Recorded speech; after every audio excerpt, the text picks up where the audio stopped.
बहुत ही shocking plane crash. Air India की फ्लाइट AI-171 अहमदाबाद से लंदन जा रही थी। 240 से ज्यादा पैसेंजर्स और क्रू मेंबर्स इसमें बैठे थे और टेक ऑफ करने के सिर्फ 40 सेकंड बाद ही ये फ्लाइट बड़ी तेजी से नीचे डिसेंड करने लगी और लिटरली टेक ऑफ के 2 मिनट बाद ही ये प्लेन जाकर क्रैश कर जाता है गुजरात के रेजिडेंशियल एरिया में। ये पूरा इंसिडेंट इतना शॉकिंग इसलिए है क्योंकि इतिहास में इस स्पेसिफिक प्लेन टाइप के लिए ये पहला क्रैश है। ये एक बोइंग 787 ड्रीम लाइनर प्लेन था जिसका एक एक्सीलेंट सेफ्टी रिकॉर्ड है। आज तक इतिहास में ये प्लेन कभी क्रैश नहीं किया है। ड्रीम लाइनर की पहली फ्लाइट साल 2009 में उड़ी थी, आज से 16 साल पहले, और तब से लेकर आज तक कोई भी इस लेवल का हादसा इस प्लेन के साथ नहीं हुआ है। मैं जानता हूं बोइंग एज ए कंपनी का एक बहुत ही खराब ट्रैक रिकॉर्ड रहा है पिछले कुछ सालों में, जैसे कि उनके प्लेन टाइप B737 मैक्स, इसमें कई सारे मैन्युफैक्चरिंग डिफेक्ट्स देखे गए और कई सारे प्लेन क्रैशेस भी देखे गए हैं पिछले कुछ सालों में, लेकिन ये वाला प्लेन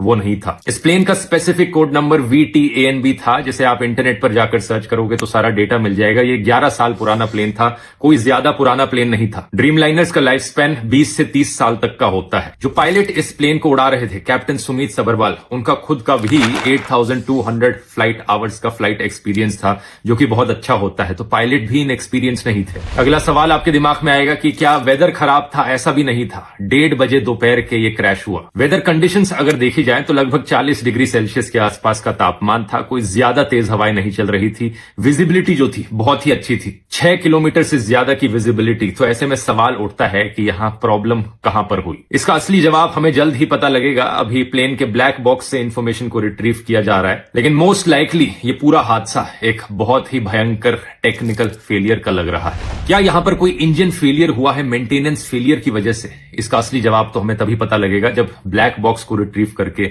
सारी इंफॉर्मेशन पब्लिक में रखी जाएगी। लेकिन सवाल यहां पर पूछे जाने चाहिए इन दो कंपनीज से, एयर इंडिया और बोइंग।